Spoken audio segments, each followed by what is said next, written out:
way to heaven that had no rule but the religion of the court, and were put under necessity to quit the light of their own reason, and oppose the dictates of their own conscience, and blindly to resign themselves upon the will of their governors, and to the religion which their either ignorance, ambition, or superstition had chanced to establish in the countries where they were born. That's a wordy way of saying men should be entitled to the rights of their own minds, and the nature of their religious convictions should be determined by conscience. You take that for granted. In the United States of America, we have a hard time conceptualizing religious wars because our founding fathers were brilliant. They approached the nature of government with the expectation of the separation between church and state. As a result, the sum of our religious disagreements, for the most part in the United States, are church splits. Everybody gets in an uproar. We want the color of the carpet to be pink. Somebody else says they want it to be blue. They get fussed. They decide, you know what, I'll start my own church. Doctrinally, blue is better. Well, that's the sum, and frankly, it doesn't matter how egregious the doctrinal fight. At whatever point of disagreement, everybody goes, well, I'm just going to go start my own church. And they do. Which is why in America, effectively, religion has exploded with flavors of denomination. And you can see on church corners in almost any given city in the country where first church became second church, that became third church, became fourth church on all four corners, and it was effectively the same people. And this is directly tied to the fact that the American church has never had access to genuine civil power. I made this point before. A secular government is a free government, because a secular government should be agnostic. It should not, its interests have no interest in religious orthodoxy. It is not interested in a doctrinal standard. And I understand why Christians find that truly scandalous. But you must hear me here. Your freedom is directly tied to a secular agnostic government. Now that is different than a government who professes atheism and chooses to oppress alternate positions. That is actually the reverse form of political tyranny. I am talking about a government that gives no advantage and gives no penalty based on religious conviction. Do you see the distinction I'm making? Yes? No? Tell me I'm crazy? Yes, they are neutral. This next comment is actually long. I thought this was hilarious. It's actually all one comment, but it's broken up on slides because I couldn't fit it all into one. Let us suppose two churches, the one of Arminians and the other Calvinists. This is Locke. This is me. This is Locke. I think this is funny. In the city of Constantinople, will anyone say that either of these churches has the right to deprive the members of the other of their estates and liberty because of their differing from the same doctrines and ceremonies? While the Muslims laugh to see what the inhuman cruelty Christians thus rage against Christianity. One of these churches has the power to treat the other ill. To which of them does this power belong, and by what right? Fantastic question.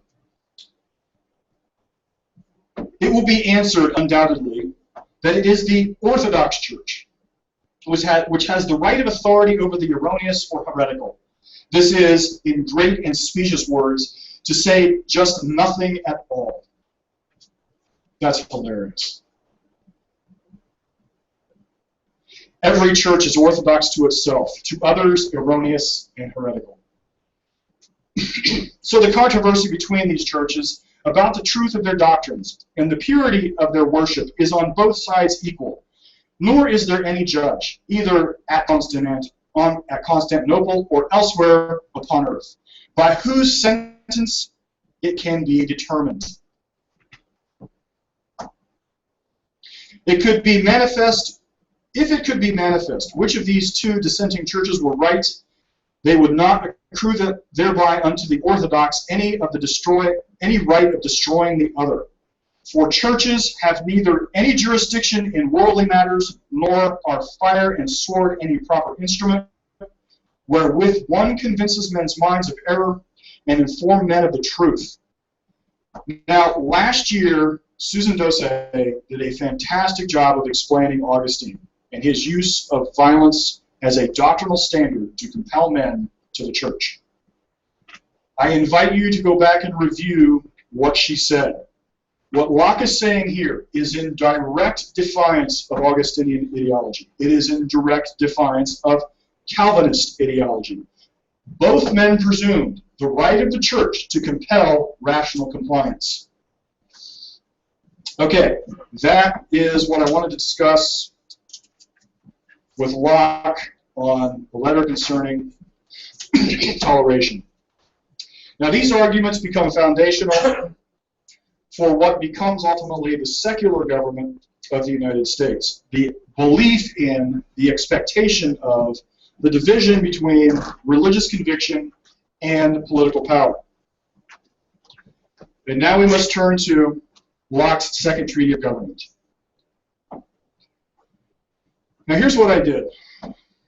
Of course, I just read a few excerpts from Locke, and his 17th, 18th century English is a little cumbersome to our ears. So I took the liberty of rewriting what he said and condensing it.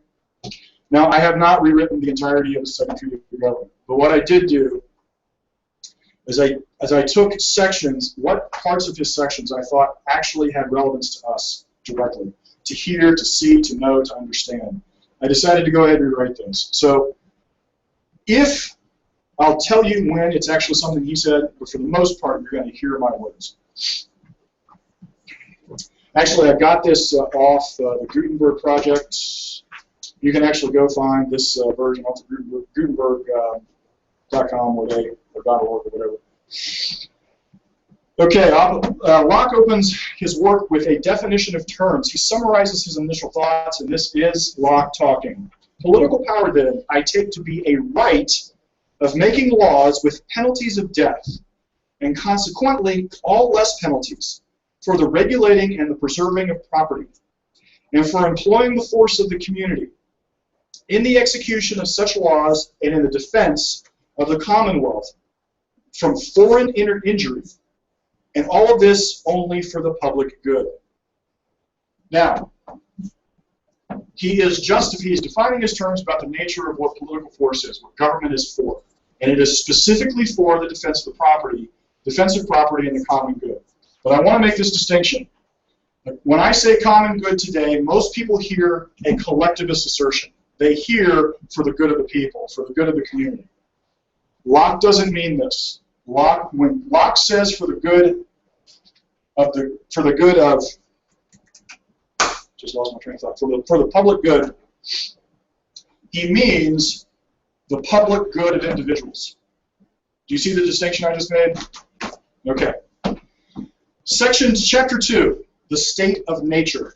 Now, the state of nature becomes a common phrase in the Enlightenment. Thomas Hobbes uses it, Jean-Jacques Rousseau uses it, and so it's ambiguous. It is not consistent. They meant, state of nature for Hobbes meant basically man is a barbarian, and that the nature of his barbarity needs restraint. And the nature of the restraint, government's function, is designed to handle man in his most base passions.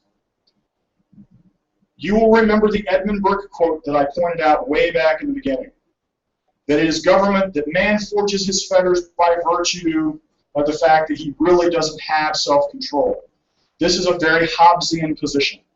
Rousseau has a very similar concept of the state of nature, but he doesn't think man is a barbarian as such. He thinks that the state of nature is man's highest ideal. Man in his natural form is the height of the perfect predator in nature. He still thinks that the function of government restricts man, and therefore man gives something up when he enters society. But his definition of the state of nature is very, very different. Here is Locke's definition.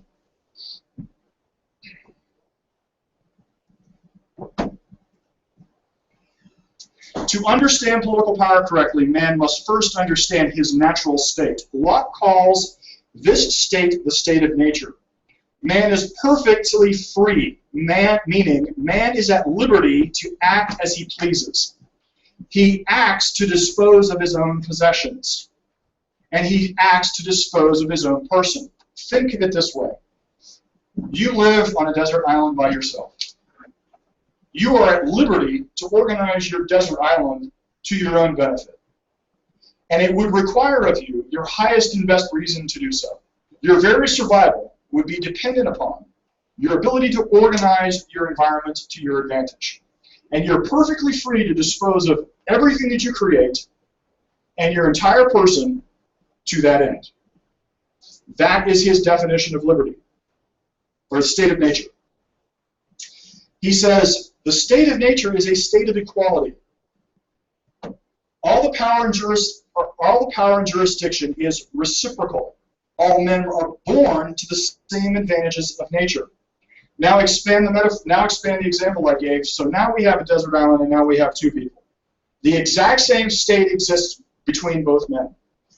They both have the ability to act and to dispose of themselves in the exact same fashion. That is their natural right. Locke goes on to say, this means that God would not and could not appoint some men to subjugate others.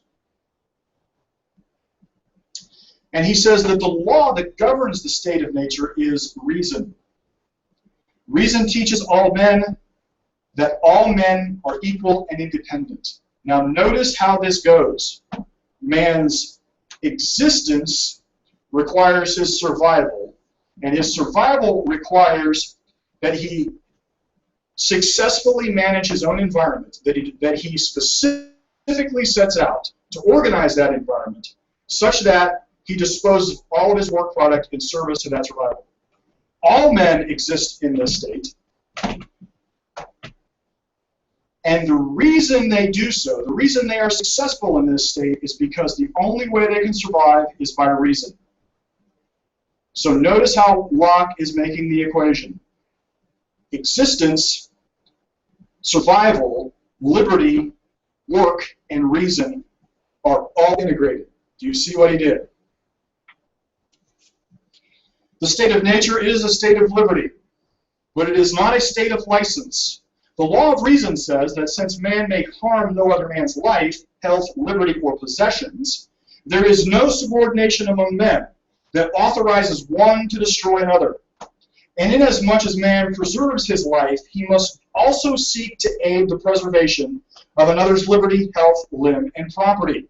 Notice that Locke's state of nature requires man to respect exactly the same thing in another man. Reason, the law of nature, wills peace and the preservation of man. Therefore, the law of nature puts in everyone's hand the right to punish the transgressor of reason and to hinder the violation of reason with violence. Without the power of retribution, the law of nature would be in vain. In other words, without the ability to recompense the irrational, to give retribution to the irrational, reason could never thrive and survive. The law must have power to preserve the innocent and restrain offenders. If any one may punish evil, then everyone must be qualified. What any may do in prosecution of the law, everyone must be able to prosecute the law of reason. Man's power over another is not arbitrary or absolute. Individuals cannot vent their passions against a criminal without limitation. Retribution must be in proportion to criminal action. Violence can only be used to obtain reparation and restraint. But if the criminal abandons restraint and reason declares themselves outside of the law of reason, these criminals have become dangerous to men of reason and peace. So the dividing line of violence is when, though unreasonable, the irrational initiates violence against reasonable and peaceful men. They trespass against the peace and safety of the whole of humanity. This abandonment grants mankind the right to destroy the men who abandon the law of reason and make him repent of his actions, to deter him in continued action and to make an example of those who would follow in his footsteps. Every man has the right to punish the offender and the executioner of the law of nature. The man who has been injured by a man who abandons the rule of reason not only has the right of punishment, but also the right to obtain reparations. And all people who seek justice may join the injured party to assist in recovering his restitution. The man who murders or commits unjust violence and slaughter has declared war against all mankind and may be destroyed just like you would kill a lion, a tiger, with whom man cannot have society or security. Notice that Locke is standing the historic philosophical perspective on its ear. He is centralizing the entire right of man to exist for the sake of himself. And he is arguing directly that the nature of man's existence demands that he be able to resist with violence all who wage war against his peaceability. Is peaceability a word, or did I just make it up? Sounds good. All right. Locke says that punishment must be proportional to the crime, but, and I find this line fantastic, but the punishment must be sufficient to make continuing in the same action an ill bargain. This leads to Locke's next point, which he calls the state of war.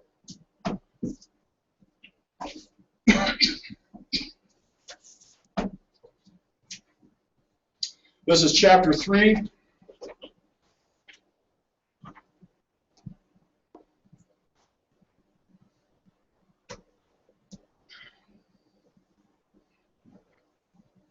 The state of war is a state of enmity and destruction intended by one man against another, by word or action. Notice, by word or action. The state of war is a deliberate, intentional design to take a man's life or property. When a state of war is initiated, the innocent has the right to destroy that which threatens destruction, just like you would kill a wild beast because they have no commitment to common law or reason. The man who seeks to place another man in his absolute power has initiated a state of war. The man who seeks to place another in his absolute control seeks to make him a slave. Slavery is merely the same as a state of war. I want to make this point here. This was revolutionary. You will remember the determinism of Augustinian and Calvinist doctrine placed men in a specific relationship to their Creator. Their Creator basically appoints them their position. The justification for slavery was it was your ordained place. Locke's argument here says this is not true. Slavery is really an act of war. It is the possession of another man's life that is not yours to possess. The nature of reason and the nature of peace eliminate slavery.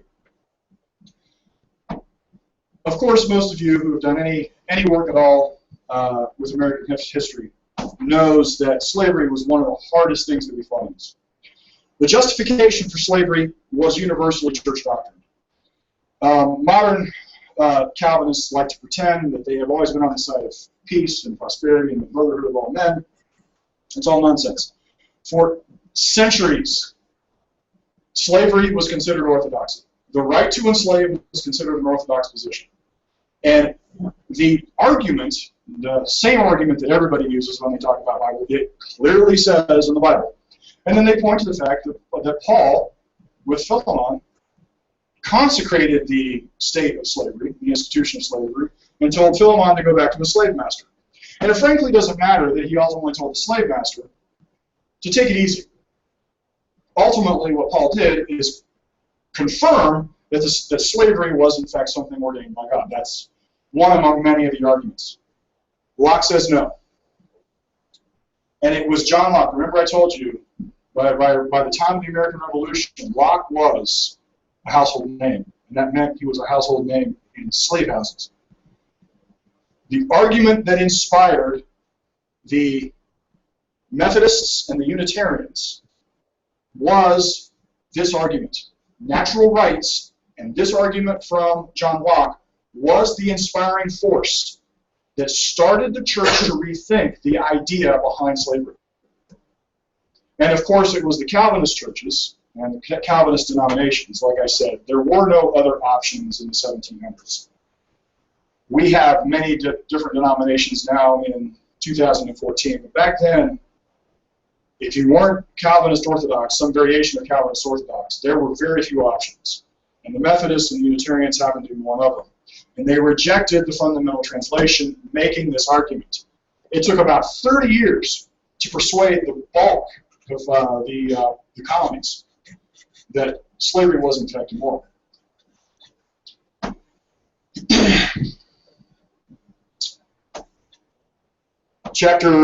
I want to continue with chapter 4 of slavery. The natural liberty of man is to be free from any superior power on earth and not to be under the will or legislative authority of man.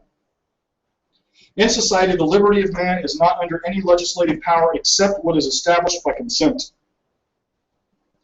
Freedom from absolute arbitrary power is so fundamental to man's life that he may not part with it, not even by consent. Did you hear what I said? Man cannot give up. It is so fundamental. This thing that he is, that man is, these natural rights and this reason is so fundamental to who he is, he can't even give it up by consent. A man may not enslave himself to anyone because no man can give more power than what he has. This is a brilliant argument. Slavery is little more than a state of war sustained by legislative means. It is merely the relationship between conquered and captured. Now I want to move to private property.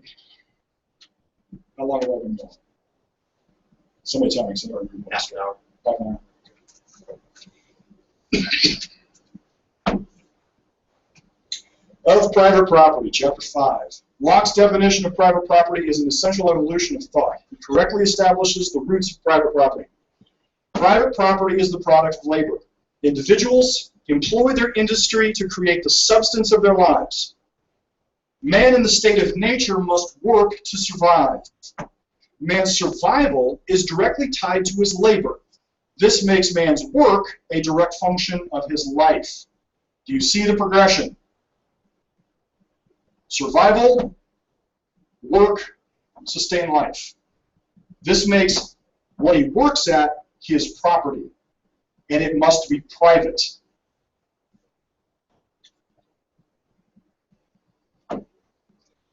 Seizing man's property, then, is the same thing as seizing his life. In an evolution of thought, where it has always been assumed that that the state is the political and social primary, where man is disposed at the will of the state. To correctly identify the location for the nature of work product, life, and property was a profound advance. I want you to remember, I've talked about this repeatedly, the soul-body dichotomy, the mind-body dichotomy, the ability to take man and divide him in half and distribute those halves across whatever world you want to distribute them.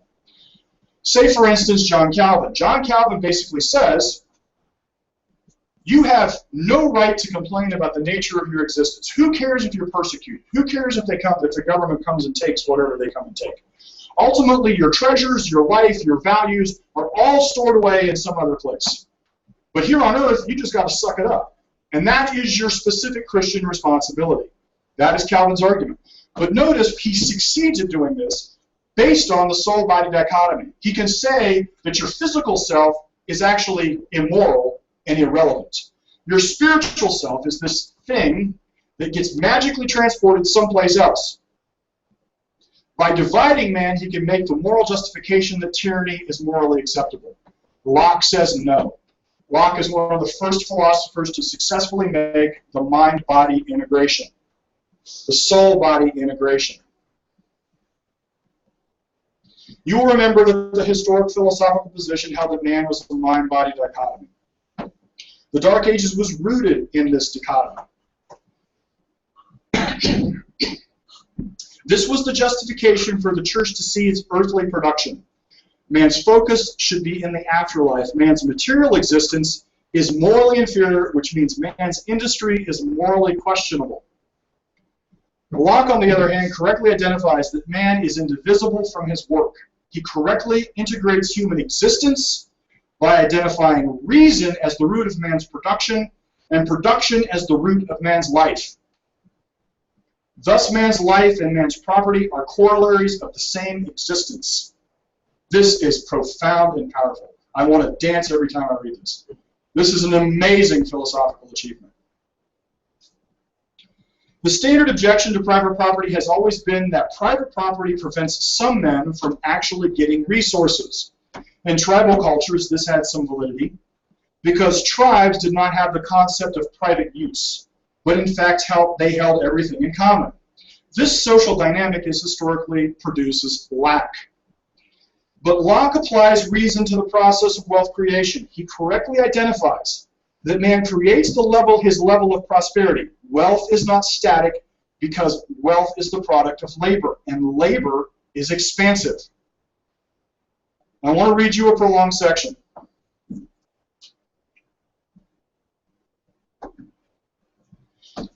Here's Locke. This is certain that at the beginning, before the desire of having more than man needed had altered the intrinsic value of things, which depends only on their usefulness to man's life, or had agreed that a little piece of yellow metal, which would keep without wasting or decay, should be worth a great piece of flesh, or a whole heap of corn, though man had a right to appropriate by their labor each one unto himself, as much of the things of nature as he could use.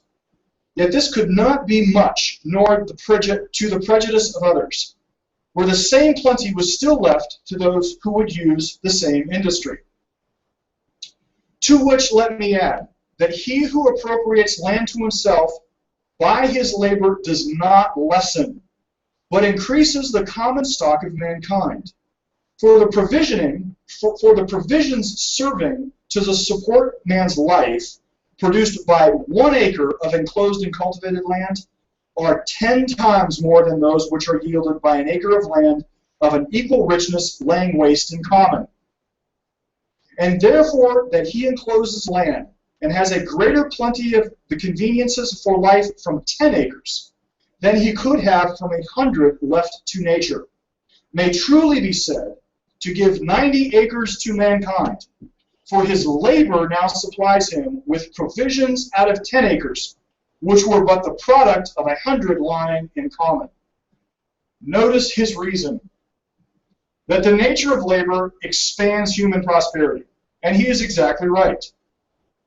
Private property, man must successfully use his resources as effectively as possible. Private property demands of the man his highest and best reasoning capacity, his greatest efficiency. This is what has always elevated the rise of man's natural material wealth. Private property is at the heart of increasing and never-ending prosperity. Locke correctly identifies that common things laying in common actually do not have the optimal uses. But private property expands human resources because of labor and ownership. Chapter 6, Paternal Power. Locke correctly identifies that men do not give up rights when they join social contracts. They do not give up liberty to gain security. And this is actually a very important concept. It was very common for people to say that men needed to give up something to join society. Like I said, this was Hobbes, and this is effectively Rousseau, and pretty much every other philosopher on the other side of this argument. The presumption is that I am only unrestrained because there is no government compelling me to some given action. And that for me to enter society, to enter political agreements, what I'm really giving up is the nature of my own liberty. Locke says no, this is wrong.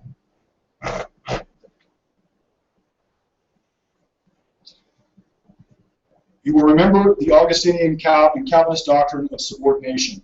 Government's function is to restrain man. Government is compulsion to moral action. But Locke says not so. So that, however it may be mistaken, the end of law is not to abolish or restrain, but to preserve and enlarge freedom. For in all states of created beings capable of laws, where there is no law, there is no freedom. For liberty to be free from restraint and violence from other. For liberty is to be free from restraint and from violence of others, which cannot be where there is no law. I want you to notice that he is, what I bolded here, the nature of liberty is to be free from restraint or violence. The reason I enter into political agreements is because I want to secure for myself security. I want to emphasize this point. Locke is brilliant here. The function of government is to defend the individual from all encroachments. The function of government is to secure man's freedom. Man's freedom is expressed in his action to dispose of his life and property. Government's limited function is to defend man in that freedom or pursue restitution or retribution for those men who enter a state of war. Notice how this progression works. Man is the sovereign political unit. Man creates private property. Man needs a means to defend himself from the irrational. So he voluntarily enters into agreements with other men with the exact same premise.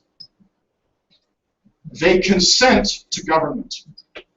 They consent to government to gain liberty, not to lose it. Government's function is no longer fetters. Government's function is defense. It is the defense of the individual who is living his life in the pursuit of life and prosperity and happiness. Now you can begin to understand where the framers of the Constitution got the substance of their arguments. Now you can think back to the Declaration of Independence and start to go, oh, this is what they were driving at.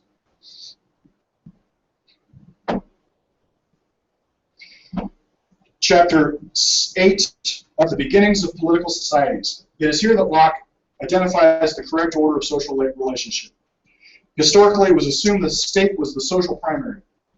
Men were born into the state and their lives were disposed of at state will. Locke says this is backwards. Men being by nature all free, equal, and independent, no one can be put out of this estate and subjected to the political power of another without consent.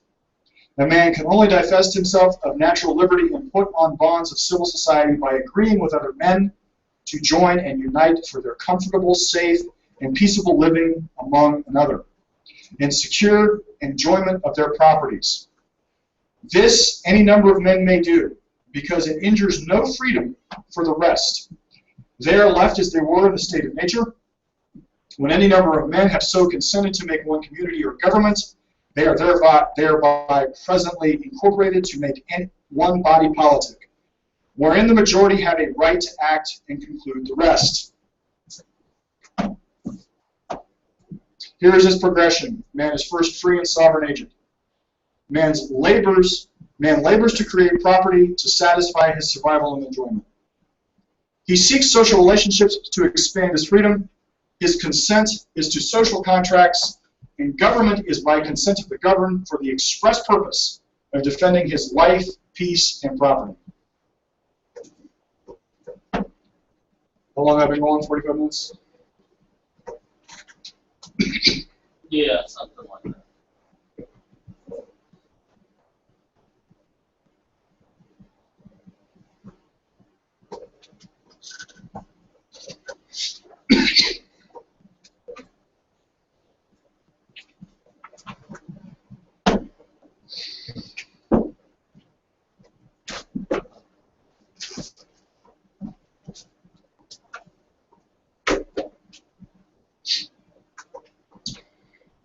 Now Locke goes into a discussion of how the extent of legislative power, chapter 11.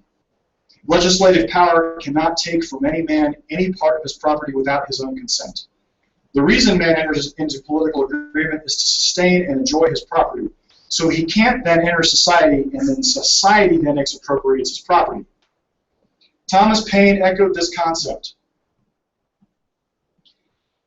It is a perversion of terms to say that a charter gives rights. It operates by contrary effect, that the taking away of rights. Rights are inherently in all the inhabitants, but charters, by annulling those rights, in the majority leave the right by exclusion in the hands of a few. They consequently are instruments of injustice. In fact, therefore, must be that the individuals themselves, each in his own personal and sovereign right, entered into contract with each other to produce a government. And this is the only mode in which governments have a right to arise, and only on this principle which they have a right to exist. And of course, Thomas Paine was one of the leading thinkers, one of the leading men making the argument for the American colonies' independence. And last, I want to address Locke's argument for the dissolution of government.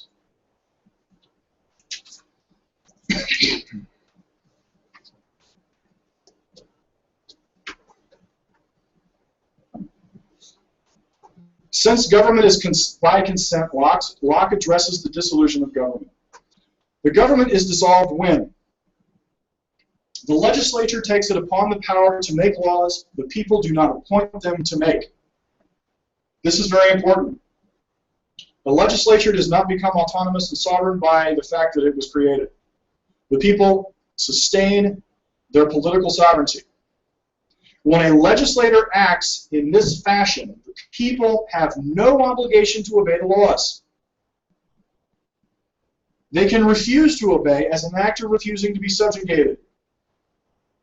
Everyone returns, and the logical outworking is everyone returns to the state of nature, at the pleasure of his will as he was before he entered into social contract. So rejecting the legislature, an unjust legislature, is not chaos. It's not anarchy. It merely means that man reverts to his original state of nature.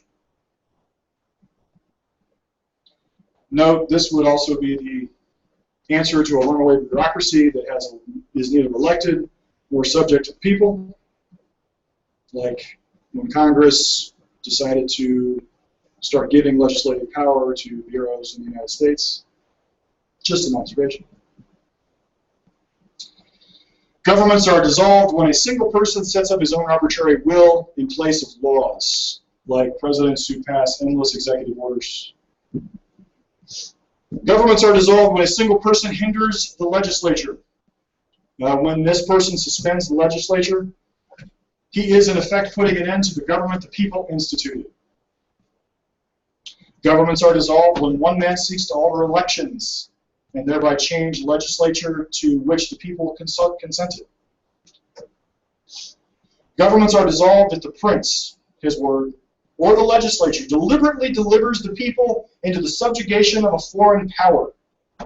The people entered into political agreement to be governed by its own laws. They cannot be transferred into a government that was not authorized by its own consent. Americans, hear me. It is treason for any member of the American government to act to deliver the American people into the hands of the United Nations. We did not authorize the existence of them to govern us. Our Constitution is unique and proprietary. We have the right to define our own body of laws. Here's Locke's summary. When legislators and agents of the government act against the trust of the people by invading their property, they, the government agents, are the ones who are initiating force. And they are the ones who are the rebels. They are the ones committing treason against the people. Never lose sight of the fact that men enter into civil government to exclude force from social interaction and to preserve their individual property in peace and unity. So those representatives of government who use force in opposition to the laws are the rebels against the state of nature. They are hiding behind the pretense they have authority to justify their actions, but they are the ones who bring back and initiate the state of war. They are the ones who have overthrown the government. This is a profound and important distinction. The government of the United States is for the people and by the people. The fact that we elected legislators does not make them the political sovereign unit. The state in the United States is not sovereign. The people are sovereign, and they grant limited function to the legislatures, the state governments, the federal government, and the judiciary. I have catastrophically lost this concept in the United States. And I want to draw to your attention, because this point is specifically and expressly made in the Declaration of Independence. We hold these truths to be self-evident, that all men are created equal. They that are endowed by their Creator with certain unalienable rights, that among these are life, liberty, and the pursuit of happiness. That to secure these rights, governments are instituted among men, deriving their just powers from the consent of the government. This is Locke. Notice what I made in bold here. Actually, I'm going to go ahead and put this up.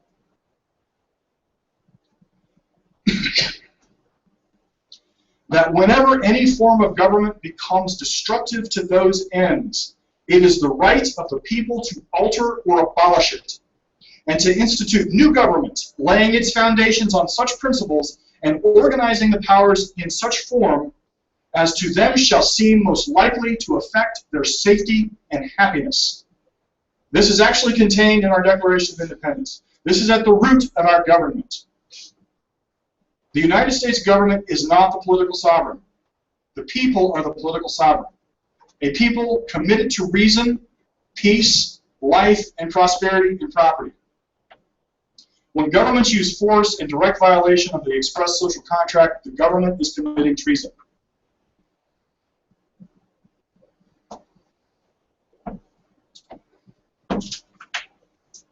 All right. Now you can have some sense of scope. Now you've seen the evolution from the disaster that was Augustinian ideology to the evolution of thought that began to inspire men to believe and commit themselves to trust in reason and to begin to solve man to begin to solve his own problems. Then comes John Locke, and he successfully identifies the core elements of political liberty.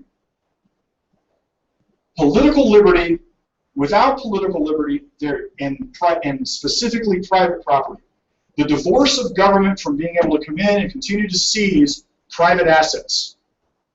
This was huge. And it was this event that created the sense of life and the Enlightenment.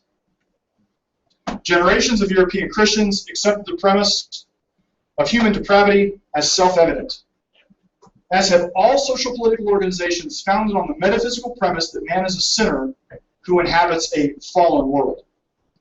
By the late 18th century and early 19th century, this social assumption had been dealt a mortal blow. People were living through the greatest expansion of liberty and knowledge and prosperity the world has ever seen. Man had the proof that life was filled with opportunities, that the future could be bright because the future could be built. Every technological advance, every disease, every pain, every new level of mass prosperity was one more example of the fraud the church had perpetrated on humanity. It was a conclusion born from seeing the world's harsh and brutal environment mastered and ordered and pacified. The medieval age had no such contrast. The world of gargoyles and superstition and brutality was all anyone had ever known. So there was an eternal logic to the church's ban on reason and science. All the world knew was despotism and dogmatism, and the poverty that those twin destroyers bring. But the 17th century was the beginning of the Enlightenment and the full immersion of Aristotelian thought into the minds of men. And by the time history arrives in the 19th century, man was without excuse. The roaring 20s roared for a reason. Man was hopeful. Man enjoyed life, and for the first time in world history, man could see a vision of life that held endless possibilities. It seemed that man was on the verge of solving the world's problems. Man woke up 7 days a week and saw man's ability to triumph. He went to church 1 day a week to be told he was a sinner, life was hopeless, and man's highest ethical ideal was death. But man knew there was a disconnect. Something was wrong with this picture. The men of the Enlightenment could see the living contrast between the American form of government and the despotism that had dominated the whole of Europe. Indeed, anywhere medieval doctrines had dominated American life, they could see the manifestations: slavery, poverty, and war. Church doctrine condemned the whole of man's existence. But man's existence was very obviously not the impotent, ulcerous, cancerous sore described by the preacher. America's founders knew that the church must be separated from the state. And for only the second time in human history, there was a truly secular state. The state was agnostic, giving no advantage to statements of orthodoxy. Man was free to follow his conscience.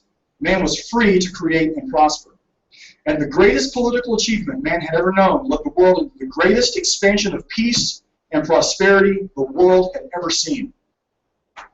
Government's only function was the defense of the individual in pursuit of his life, liberty, and happiness.